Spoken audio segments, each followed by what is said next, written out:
mencegah lebih baik daripada mengobati. Pencegahan penyalahgunaan narkoba dilakukan untuk memastikan perkembangan anak-anak berlangsung secara sehat dan aman, agar mereka dapat mewujudkan bakat serta potensi mereka dan bermanfaat bagi keluarga, masyarakat, maupun negara. Anak-anak yang memasuki dunia sekolah akan beradaptasi dengan lingkungan baru. Ketika lulus sekolah dasar, ada masa transisi ke SMP dan kemudian ke SMA.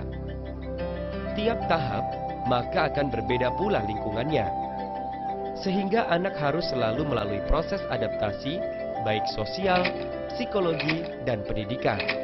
Semakin besar pertumbuhan hingga lanjut perguruan tinggi, maka anak akan semakin jauh dari orang tua, atau dapat dikatakan kurang mendapat pengawasan dari orang tuanya. Tidak hanya itu, terkadang permasalahan di rumah seperti pola komunikasi yang tidak efektif di dalam keluarga juga akan membangkitkan sikap penolakan anak terhadap aturan yang sudah dibuat. Terjadinya kekerasan hingga perceraian orang tua dan kerap pindah domisili harus dihadapi oleh para anak-anak tersebut. Di saat bersamaan, mereka juga dapat menghadapi situasi peredaran narkoba yang marak terjadi di lingkungan sekolah, bahkan teman mereka sendiri yang menggunakan narkoba. Hal tersebut merupakan faktor resiko bagi seorang anak rentan terhadap penyalahgunaan narkoba. Sekolah dan perguruan tinggi juga terkadang menggunakan metode mengajar yang bersifat pasif, sehingga tidak ada kedekatan secara emosional antara kedua pihak tersebut. Adanya jarak serta kebutuhan yang tidak terpenuhi tersebut juga menjadi faktor resiko bagi para pelajar dan mahasiswa menjadi rentan menyalahgunakan narkoba. Semua faktor resiko tersebut dapat dicegah dengan berbagai macam cara. Orang tua yang menjalani pola hidup sehat dan aman, serta selalu dekat dengan anak, dapat menciptakan suasana kehangatan dan saling percaya di antara anggota keluarga. Tidak hanya itu, orang tua yang tetap memantau kegiatan anaknya dan dapat menerapkan disiplin di dalam keluarga secara konsisten dan efektif dapat membantu seorang anak memiliki kepribadian yang kuat untuk mencegah penyalahgunaan narkoba.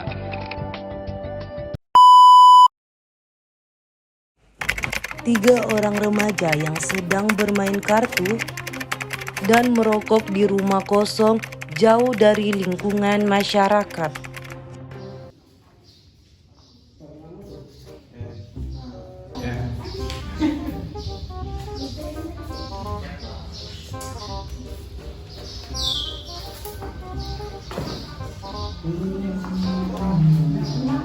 Hei, kamu sabar. Berapa tuh? Tiba-tiba Hans datang membawa barang berupa narkotika berjenis sabu-sabu dan menawarkan Anto, Bambang, dan Agus.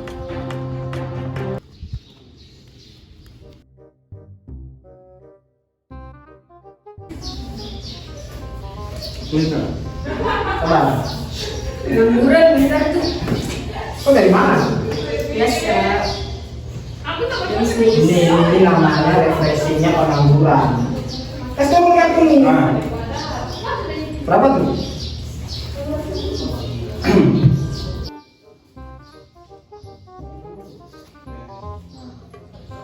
mau bareng.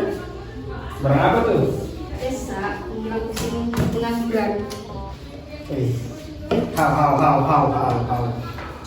Apa lagi mahal nih? Dah, takut tangkap aku. Oh bang, mahal nih. Kita coba sama-sama. Dikit kali. Bilang mahal. Ada sedotannya ada dua nih, mau cicip gak? Duluan lah. Duh, aku. Masuk. Ini sedotannya dua. Ini bang.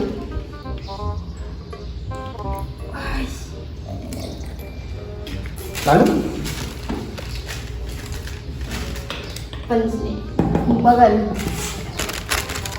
Gini, Ya. sedikit ya kalau udah banyak-banyak. Banyak gua. Nggak terasa. Stop. Nah,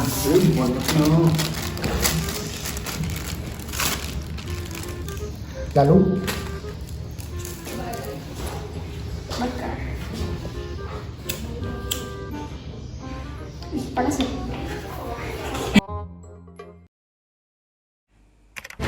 Tak disangka, dua orang warga bernama Anita dan Reskiana yang sedang melewati rumah kosong tidak sengaja melihat perbuatan mereka dan segera melaporkan ke pihak yang berwajib. Kayak mana kerjaanmu? Banyak kerjaanmu. Iya. Aku betul.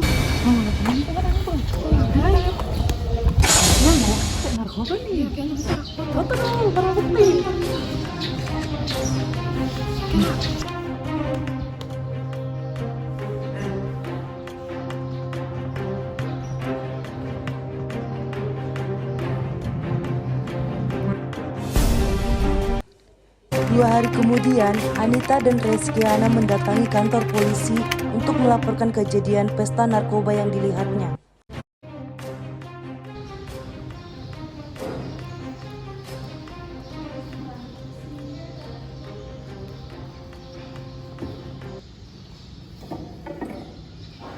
Ya Bu, ada yang bisa saya bantu? Gini Mbak, kami mau laporkan. Kemarin dulu ya, kami melihat kejadian Di rumah kosong di Jalan Gajah Mada. Itu sekitar jam 12 siang. Kami pas lewat. sepertinya ya Mbak, itu kayak ada pesta sabu mungkin Mbak. Ya kami juga sempat foto ini mungkin. Itu kami sempat foto juga.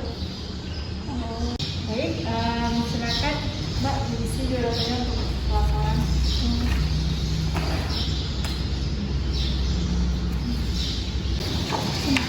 Ya. Baik Mbak, untuk selanjutnya silakan ke Mbak Mirna ya. Ya, silakan dulu.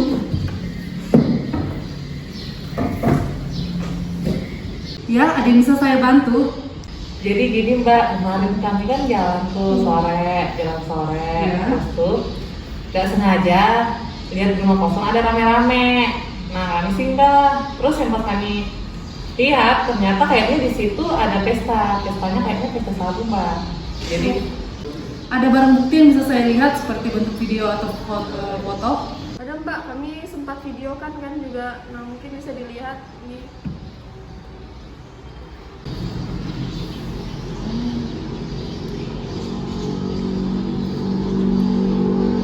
Baik, laporannya saya terima dan sedikit saya interogasi ya. Baik, kalau boleh tahu kejadiannya di mana? Di Jalan Gajah Mada. Tanggal berapa? Tanggal 15 hari Kamis. Jam berapa? Jam 4 sore. Berapa orang kira-kira yang di sana? Selain di dalam video itu ada sekitar 4 orang. 4 orang. 4 orang aja ya yang ada di video. Ataukah saksi cuma berdua aja? Iya. Nama Mbak siapa? Anita. Reskiana. Baik, laporan Mbak saya terima dan kami akan segera menindaklanjuti kejadian hal seperti ini. Terima kasih atas laporan yang Mbak sampaikan kepada kami. Kami sangat berterima kasih juga kepada Mbak Indra yang telah menerima laporan kepada kami. Mungkin besok atau lusa kami akan segera menindaklanjuti. Terima kasih. Terima kasih atas laporannya ya. Reskrim Unit Narkoba segera melakukan penggerebekan dan penangkapan di tempat yang telah dilaporkan. Rekan-rekan, kali ini kita akan melakukan penelitian terhadap laporan tadi terkait dengan adanya penggunaan narkoba di salah satu tempat. Mungkin kalian akan saya perintahkan untuk melakukan penggerebekan terhadap para tersangka. Siap, laksanakan. Coba kamu coba, orang enak mana?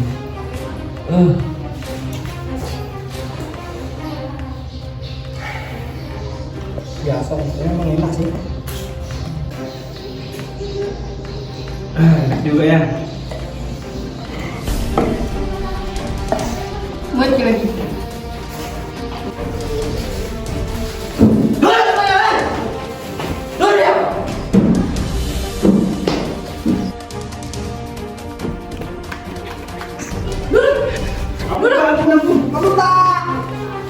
Barang bukti ini semua.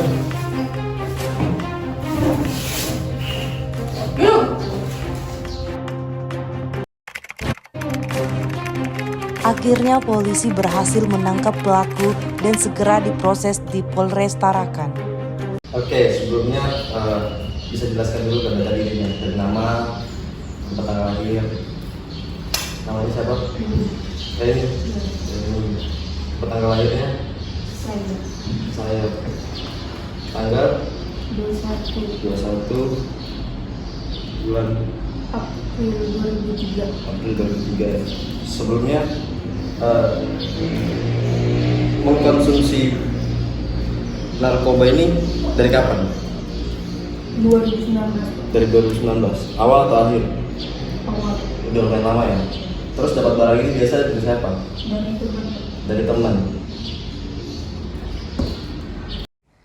Akhirnya Hans, Agus, Bambang, dan Yanto menyesali perbuatannya.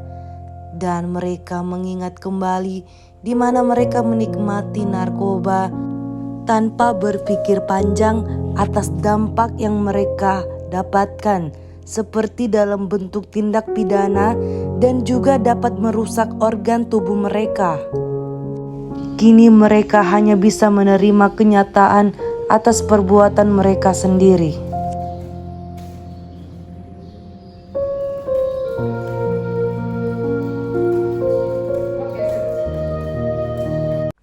14 hari kemudian, Bareskrim Unit Narkoba melimpahkan berkasnya ke kantor kejaksaan.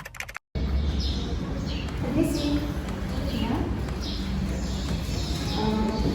Ini saya mau limpah perkara tindak pidana narkotika dari pihak polisi untuk kejaksaan. Yang ini baru video. Oh ya baik, berkas perkaranya saya terima, nanti saya mau buat rekap untuk selanjutnya tahap penuntutan.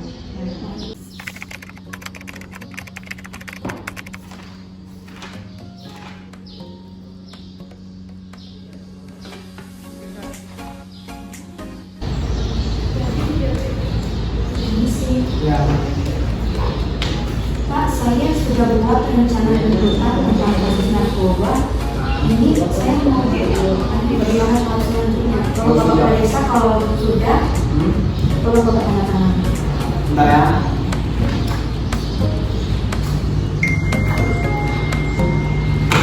Bagus semua sudah ini, jadi yang sudah basic, minta saran dari Pak Anjari sudah.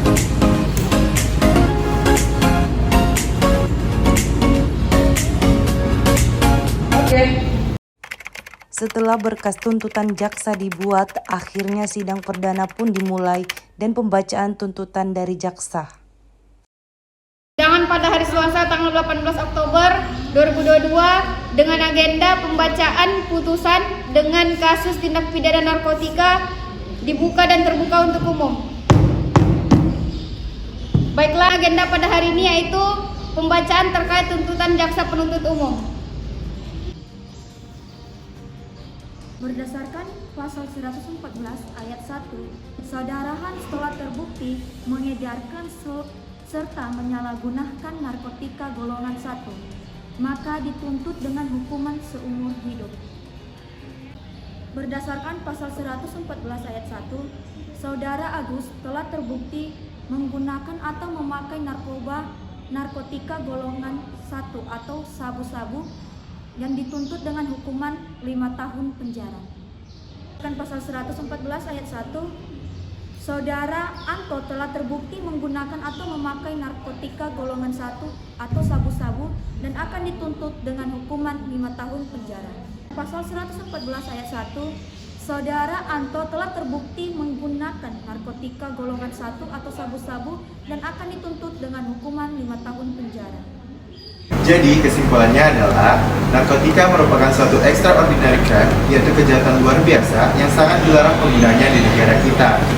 Narkotika memiliki efek yang dapat membuat kecanduan dan membahayakan penggunaannya karena akan rawan dapat menyebabkan terjadinya tindak pidana akibat penggunaan narkotika tersebut. Jadi tahapan penuntutan tindak pidana narkotika itu dimulai dari peristiwa hukum yang terjadi. Yang pertama, masuknya laporan masyarakat ke polisi, kemudian aparat kepolisian melakukan penyelidikan dan penyidikan untuk dilimpah perkara ke kejaksaan guna untuk proses penuntutan.